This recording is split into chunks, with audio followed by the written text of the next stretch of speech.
आप लोगों का स्वागत है फिर से 40 मिनट क्लासेस में।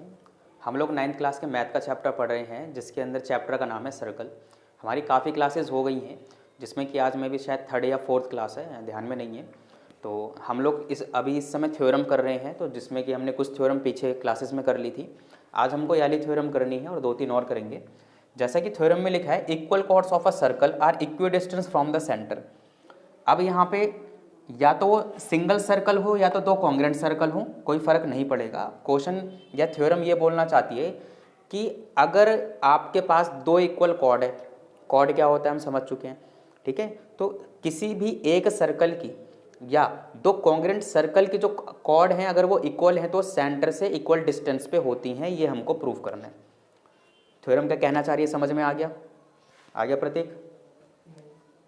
देखो, कहना ये चाह रही है कि भाई अगर मैंने तुमको दे दी, मैंने दो कॉर्ड दे दी, एक कॉर्ड ये दे दी और एक कॉर्ड ये दे दी और यहाँ पे सेंटर है, और इसने बोला कि ये वाली कॉर्ड इस कॉर्ड के बराबर है, ये हमको गिवन है, ठीक है। तो ये बोलना चाह रहा है कि सेंटर है, तो सेंटर से जो इसका डिस्टेंस होगा और इसका भी जो सेंटर से डिस्टेंस होगा वो भी आपस में इक्वल होगा, ये प्रूफ करके दिखा दो। अब ये कॉर्ड एक ही सर्कल में भी हो सकती है और अलग अलग सर्कल में हो सकती है, पर शर्त है वो कि दोनों सर्कल आपस में कॉन्ग्रेंट हो। अब आया समझ? इसका बहुत यूज़ है जब हम क्वेश्चन करेंगे, इस वजह से, ठीक। अब देखो ये हम कैसे प्रूफ करेंगे, बहुत ही सिंपल तरीका बताता हूँ। देखो,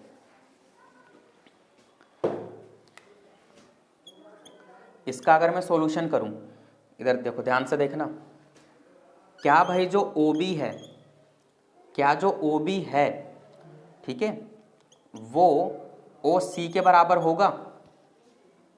भाई क्या जो OB है OC के बराबर होगा? क्या जो OB है OC के बराबर होगा? अरे भाई रेडियस है, ठीक है। तो क्या इसी तरीके से जो OA है वो OD के बराबर होगा? भाई रेडियस है, रेडियस है, बिल्कुल होगा। और क्या भाई जो AB है वो DC के बराबर होगा? ये तो गिवन है हमें, ये चीज़ तो गिवन है ना हमको कि जो कॉर्ड है वो आपस में बराबर है, जो AB DC के बराबर, ये तो हमें गिवन है, ठीक है।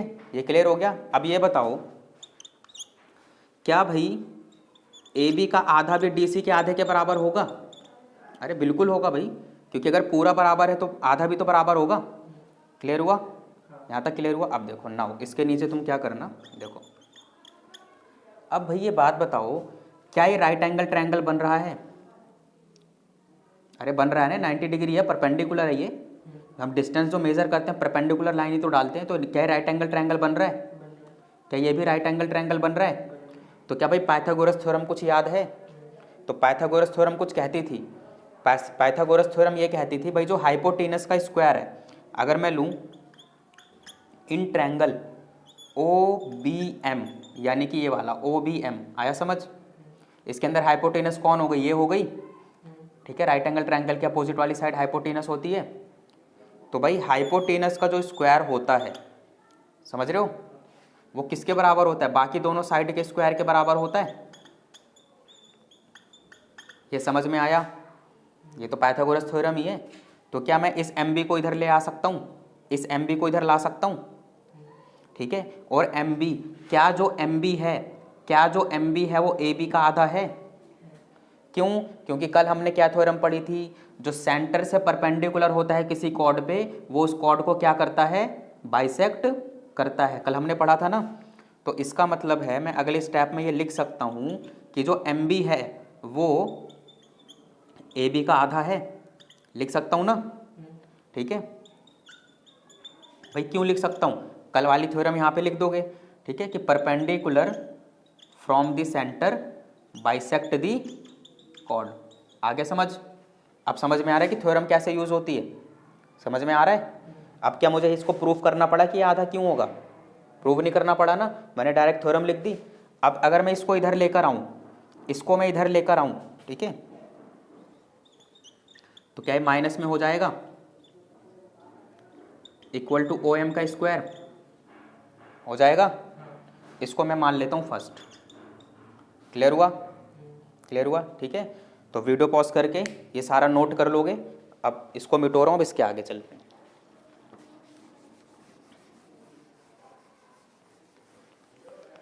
ठीक, क्या इसी तरीके से अब मैं इस तरफ जाता हूँ, क्या ये वाला ट्रायंगल चूज कर लूँ? मैं कर लिया, मैंने लिखा in triangle O C P. क्या इसके अंदर भी पाइथागोरस थ्योरम लगा सकता हूँ कि भाई ओ सी का square equal to O P का स्क्वायर प्लस में पी सी का स्क्वायर? आया ना समझ? आया? ठीक है। अब क्या मैं OP की जगह DC का आधा लिख सकता हूँ? सेम रीजन है ना। तो मैं ये बात लिख सकता हूँ कि जो OP है वो भाई DC का आधा है। बात आई समझ? अब इस DC को इधर ला सकता हूँ, इक्वल टू PC का स्क्वायर, इसको मैंने ले लिया सेकंड, ले लिया। ठीक है, अभी सेकंड मत लो, ठीक है, ये नोट कर लिया होगा तुमने। अब देखो अब एक बात बताओ, ठीक है, इसको भी सेकंड नहीं ले रहे भाई। अभी पीछे जो इससे पीछे तुमने नोट किया है भाई, OC किसके बराबर था? ये OC किसके बराबर था? OB के। OC OB के बराबर था। तो भाई क्या मैं OC की जगह OB लिख सकता हूँ? लिख दिया मैंने। OB इस पे स्क्वायर है तो स्क्वायर लगा दिया। ये समझ में आ रहा है ना चेंज कैसे हो गया? भाई जो DC था, DC किसके बराबर था? क्या AB के बराबर था? ठीक है, DC किसके बराबर था? AB के बराबर था। तो DC की जगह क्या AB लिख सकता हूँ? लिख सकता हूँ क्या? ये समझ में आया? तो इसको मैं सेकंड क्या मान सकता हूँ? मान सकता हूँ। अब भाई तुमने यहाँ पे कुछ चेंज किया है तो रीज़न भी तो लिखना पड़ेगा, तो रीज़न लिख दोगे, क्योंकि जो शुरू में तुमने माना था, चाहे उसको फर्स्ट 1 2 3 मान के, इसको 3 4 मान के, यहाँ लिख देते फ्रॉम फर्स्ट एंड सेकंड। यहाँ पे डायरेक्ट लिख दो कि भाई जो OB है वो OC के बराबर है और जो AB है वो DC के बराबर है, क्योंकि ये दोनों क्या हैं? रेडियस हैं। क्लियर हुआ? ठीक है। अब अगर मैं इन दोनों को कंपेयर करूं, ठीक है, by comparing first and second, अगर इन दोनों को कंपेयर करूं, क्या इनका LHS सेम है? LHS सेम है, तो क्या इनका RHS भी सेम हो जाएगा? हो जाएगा। तो बस, तो इनको कंपेयर करने पे क्या भाई इनका RHS सेम हो जाएगा? हो जाएगा। तो स्क्वायर से स्क्वायर गया, हमारा सॉल्यूशन क्या निकला कि जो PC है वो OM के बराबर है, यही निकला।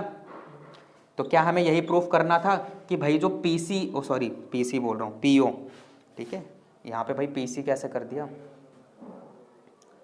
गड़बड़ी हो, OP लाना था, OP यहाँ पे DC, अच्छा OP इधर रखना था, ठीक है, PC को इधर लाना था भाई, PC को, ठीक है। तो यानी कि देखो PC को इधर लाना ना हमें, तो OP को इधर रखना था। जैसे यहाँ इससे पहले वाली इक्वेशन में OM रखा था, तो यहाँ OP रखेंगे, क्योंकि इसको ही तो इक्वल करना है ना, ठीक है। तो PC की जगह हम लोग क्या लिख देंगे? हम लोग PC की जगह ये चीज़ लिख देंगे और यहाँ पे OP का OP रहने देंगे, ठीक है। यहाँ पे OP रहेगा, यहाँ पे OP रहेगा। क्लियर हो गया? तो क्या भाई हमें यही प्रूफ करना था कि ये दोनों बराबर हैं, यही तो डिस्टेंस है ना, यही प्रूफ करना था। तो क्या यहाँ लिख दें हेंस प्रूफ? लो, हो गया भाई, हो गया ना। अब इसका मतलब हमको ये ध्यान में रखना है कि जो दो इक्वल कॉर्ड्स होती हैं वो सेंटर से इक्वल डिस्टेंस पर होती हैं। जैसे कि यहाँ पीछे वाली थ्योरम अभी काम आई थी, यहाँ पे लिखा था, इसी तरह ये भी थ्योरम आगे चल के काम आएगी। समझ में आया? नोट कर लो। एक और थ्योरम देख लेते हैं। ये जो थ्योरम है पीछे वाली थ्योरम की रिवर्स है, ठीक। अब जैसा कि इसमें दे रखा है कि chord equi distance from the centre of a circle या congruent circle are equal in length. अब पीछे वाले थ्योरम में क्या दिया था? अगर कॉर्ड इक्वल्स हैं, यानी कॉर्ड्स इक्वल हैं, तब तो ये प्रूफ करो कि वो इक्वल डिस्टेंस पे हैं सेंटर से। अब यहाँ पे क्या बोला है कि अगर वो सेंटर से इक्वल डिस्टेंस पे हैं तो ये प्रूफ करो कि वो इक्वल कॉर्ड हैं। आया समझ? अब इसके लिए देखिए, हमने यही फिगर बना ली। अब इसका मतलब इसके अंदर हमको गिवन क्या क्या है, हमें क्या क्या गिवन है कि भाई जो OM डिस्टेंस है वो OP के बराबर है। ये क्लियर हो गया? क्लियर हो गया। और हमको प्रूफ क्या करना है? हमको प्रूफ करना है कि भाई साहब जो AB जो कॉर्ड है वो DC के बराबर है। यही प्रूफ करना है, ये प्रूफ करना है। अब देखो नाउ इन ट्रायंगल, अब एक ये वाला ट्रायंगल हम ले लेते हैं कि वाला ले लेते हैं, in triangle OBM and triangle OCP। अब भाई क्या ये दोनों ट्रायंगल राइट एंगल ट्रायंगल है भाई, है ना, क्योंकि इस पर परपेंडिकुलर डलेगा तो वही तो लेंथ हमें मेजर करनी है। तो इन दोनों ट्रायंगल में क्या भाई जो OB है वो OC के बराबर है, क्योंकि ये क्या है, रेडियस है। क्या भाई जो OM है वो OP के बराबर है, क्योंकि ये हमें गिवन है। और भाई क्या राइट एंगल ट्रायंगल में हमने एक हाइपोटेनस इक्वल कर दी और कोई सी भी एक साइड इक्वल कर दी ना भाई, हमने RHS रूल पढ़ा है कि राइट एंगल ट्रायंगल में यदि आप एक हाइपोटेनस इक्वल कर देते हैं और कोई सी भी एक साइड इक्वल कर देते हैं तो वो दोनों ट्रायंगल आपस में क्या हो जाते हैं, कॉन्ग्रेंट हो जाते हैं। किस रूल से हुआ भाई, RHS। क्या क्लियर हुआ?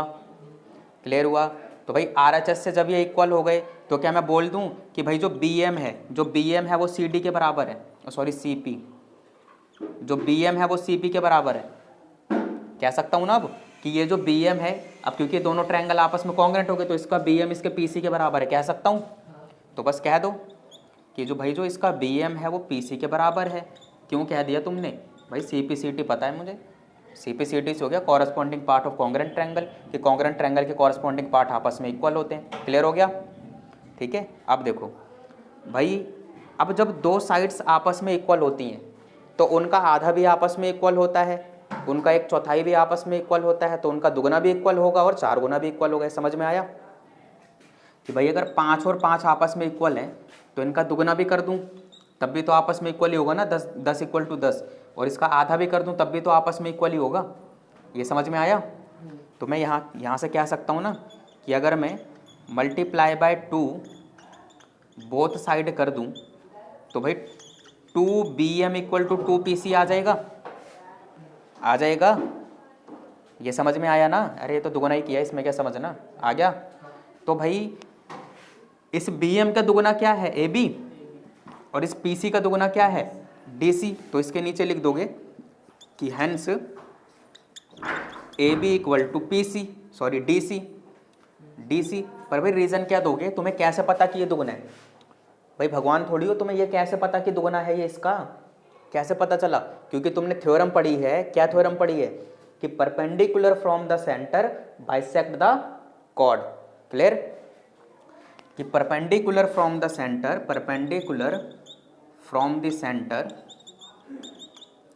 Bisect the chord.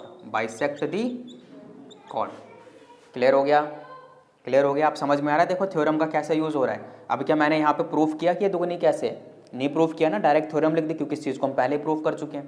Clear? Note कर लो भाई। एक और थ्योरम देख लेते हैं, ये बहुत ज़्यादा इंपॉर्टेंट थ्योरम है, इसी वजह से 3 स्टार 4 स्टार जितने बना सकते हो बना लेना। अब यहाँ पर देखो थ्योरम क्या है, पहले तो इसकी भाषा को समझो कि थ्योरम कहना क्या चाह रही है। ठीक है, अब देखो इफ़ 2 इंटरसेक्टिंग कॉर्ड्स, इसका मतलब मुझे पता लग गया ऐसी 2 कॉर्ड हैं जो आपस में इंटरसेक्ट कर रही हैं, यानी कि एक दूसरे को काट रही हैं। Of a circle make equal angle with the diameter. भाई अगर मैं फिगर में देखूं, क्या AB और CD 2 कॉर्ड हैं, क्या वो इंटरसेक्ट कर रही हैं ये पॉइंट पे? इंटरसेक्ट कर रही हैं ये पॉइंट पे? कर रही हैं। ठीक है, कर रही हैं। तो भाई equal angle with the diameter, तो इसने ये बोल दिया कि अगर वो डायमीटर के साथ इक्वल एंगल बनाए तो भाई डायमीटर PQ हो गया, तो डायमीटर के साथ क्या ये एंगल बन रहा है और ये एंगल बन रहा है। ठीक है, तो उसने क्या बोल दिया, ये दोनों एंगल आपस में कैसे हैं, इक्वल हैं। बात समझ में आई? देखो इसमें बोला ना equal angles with the diameter passing through their point of intersection. यदि डायमीटर इनके पॉइंट ऑफ इंटरसेक्शन से जाता है तो अगर वो डायमीटर के साथ इक्वल एंगल बना रही है तो ये प्रूफ करो कि वो दोनों कॉर्ड आपस में क्या है, इक्वल है। क्या है? इक्वल है। ठीक है, ये काफ़ी इंपॉर्टेंट है, डायरेक्ट आ जाती है। ठीक, और ये थ्योरम समझो इसको या क्वेश्चन समझो, ये क्वेश्चन भी है और थ्योरम भी है। पता नहीं NCERT में ये थ्योरम के रूप में दे रखा है कि नहीं दे रखा, तो इसे क्वेश्चन के रूप में भी लेना है, डायरेक्ट आ जाता है क्वेश्चन, डायरेक्ट, इसलिए बहुत इंपॉर्टेंट है ये। ठीक, अब देखो सबसे पहले मैंने कंस्ट्रक्शन करी, एक सर्कल बनाया, 2 कॉर्ड बना दी जो कि एक दूसरे को इंटरसेक्ट कर रही हैं, और इस पॉइंट ऑफ इंटरसेक्शन से एक डायमीटर खींच दिया। क्लियर? ठीक है। अब कंस्ट्रक्शन क्या करनी है कि इसके सेंटर से मुझे दोनों कॉर्ड पे क्या करना है, परपेंडिकुलर डालना है। दिख रहा है परपेंडिकुलर, दिख रहा है। अब सारा का सारा ये जो दो छोटे छोटे ट्रायंगल बन रहे हैं इन्हीं का खेल है। अब देखो एक LEO ट्रायंगल बन रहा है, LEO और MEO बन रहा है। भाई इसके अंदर तुम क्या क्या इक्वल कर सकते हो? इक्वल तुम ये कर सकते हो बच्चे कि एक तो ये एंगल इसके इक्वल है, इक्वल है, और ये वाला एंगल इसके इक्वल है, ये हमें गिवन है, दे रखा है ना। ये देखो एक तो 90 डिग्री का है तो भाई इक्वल तो होगा ही, और ये एंगल के इसके इक्वल है, दे रखा है। अब बताओ जब दो एंगल आपस में इक्वल है क्या तीसरा एंगल आपस में इक्वल हो जाएगा? भाई एंगल सम प्रॉपर्टी है ना कि अगर मान लो ये 50 है ये 50 है ना, सपोज करते हैं, वैसे 50 नहीं है, अगर ये 50 है ये 50 है तो ये भी 50 होगा, ये भी 50 होगा, तो ये ऑटोमेटिक 80 आ गया, क्योंकि 180 में से 50 जमा 50 100 गए तो 80 आ गया। PQ बाइसेक्ट कहाँ कर रहा है? PQ डायमीटर है भाई। इसने क्या बोला है, जो PQ है डायमीटर है passing through their point of intersection, एक ऐसा डायमीटर इनके पॉइंट ऑफ इंटरसेक्शन से जा रहा है। बेटा अगर ये इक्वल होगा, देखो सुनो, क्या अभी मुझे पता है कि ये CD और AB इक्वल है? नहीं पता ना। अगर ये दोनों इक्वल होते तो हमें पता है भाई देखो बाइसेक्ट तो करेगा, ये बात तुम्हें पता है कि कॉर्ड के ऊपर जो परपेंडिकुलर जाता है वो कॉर्ड को बाइसेक्ट करता है, बस यही पूछ रहे हो ना। तो ये तो पीछे वाली थ्योरम है, इसमें इसका यूज़ नहीं है ना, ठीक है। अगर मुझे पता होता कि ये दोनों कॉर्ड इक्वल हैं तो सेंटर से इक्वल डिस्टेंस में मैं डायरेक्ट नहीं बोल देता, पर मुझे अभी नहीं पता ना, ठीक है। तो वही तो हमें करना है। इसने हमें क्या दे रखा है कि बस दो कॉर्ड है, वो सेंटर पे इक्वल एंगल बना, सॉरी डायमीटर के साथ इक्वल एंगल बना रही है, यानी कि ये। अब चलो फिर से आते हैं टॉपिक पे। भाई ये एंगल इसके इक्वल है, ये इसके इक्वल है, तो तीसरा एंगल के ऑटोमेटिक इक्वल हो जाएगा, हो जाएगा। और क्या भाई EO दोनों में सेम है, तो बस वही चीज़ तो है। देखो LEO इक्वल टू MEO, भाई ये जो LEO है वो MEO के बराबर, ये बात तो मुझे दे ही रखी है ना कि डायमीटर के साथ वो इक्वल एंगल बना रहे हैं। और भाई ELO और EMO इक्वल होगा, ELO और EMO आपस में इक्वल होगा ना 90 डिग्री के। क्लियर हो गया? अब क्या तीसरा एंगल ऑटोमेटिक इक्वल हो जाएगा एंगल सम प्रॉपर्टी की वजह से, क्योंकि तीनों का सम 180 आना है तो भाई इक्वल तो होना है, ठीक है। अब भाई क्या EO और EO दोनों में कॉमन है? अब क्या तुम यहाँ पे देख सकते हो कि भाई जैसे ये बन रहा है ना, ऐसा कुछ बन रहा है, ऐसा बन रहा है ना, तो ये एंगल इसके इक्वल कर दिया, ये एंगल इसके इक्वल कर दिया, और ये वाली साइड इक्वल कर दी, तो क्या यहाँ पे एंगल साइड एंगल बन रहा है? Angle side angle, angle side angle. तो क्या हम एंगल साइड एंगल से इन दोनों ट्रायंगल को कॉन्ग्रुएंट कर सकते हैं? कर सकते हैं। तो भाई जब दोनों ट्रायंगल आपस में कॉन्ग्रुएंट हो जाते हैं तो उनकी कॉरस्पॉन्डिंग साइड भी आपस में इक्वल हो जाती है। तो भाई जब ये दोनों कॉन्ग्रुएंट है तो क्या ये वाली साइड इसके इक्वल होगी? ये वाली साइड इसके इक्वल होगी। तो भाई जो OL है, जो OL है क्या OM के बराबर हो गया? क्यों हो गया? By CP CT। आया समझ? आया समझ? अब भाई अब देखो एक जादू ये है कि भाई ये चीज़ क्या इक्वल कर दी मैंने? अरे ये चीज़ क्या इक्वल कर दी? ये परपेंडिकुलर को क्या मैंने इक्वल कर दिया? तो भाई तुम्हें पता है, तो परपेंडिकुलर को इक्वल कर दिया तो क्या डिस्टेंस बराबर हो गया इन दोनों कॉर्ड का सेंटर से? तो भाई अभी अभी तुमने थ्योरम पढ़ी कि अगर सेंटर से डिस्टेंस बराबर हो कॉर्ड का तो वो कॉर्ड आपस में क्या होती हैं? बराबर होती हैं। तो इसी बात को मद्देनजर रखते हुए हमने डायरेक्ट कह दिया कि भाई ABCD के बराबर है। क्यों? क्योंकि ये तो डिस्टेंस हो गया इन दोनों कॉर्ड का, और यदि डिस्टेंस बराबर है तो ये दोनों कॉर्ड भी आपस में बराबर होंगी ही होंगी। Chords equal distance from the centre are equal. Clear हुआ? क्वेश्चन क्लियर हुआ? ठीक है, आज के लिए इतना ही रखते हैं, नहीं तो टाइम ओवर हो जाएगा। ठीक है, ये वाली जो क्वेश्चन है या थ्योरम है, इसको कुछ भी बोले बहुत ज़्यादा इंपॉर्टेंट है, इसको बिल्कुल रट लेना। ठीक है, बिल्कुल रट लेना, स्टेप वाइज स्टेप। क्लियर हो गया? ठीक है, तो आज के लिए इतना ही रखते हैं। उम्मीद करता हूँ समझ में आ गया होगा। ठीक है, तो समझ में आ रहा है, लाइक करो, सब्सक्राइब करो, शेयर करो। ठीक है, जो करना है करो, बाकी नोट कर लो।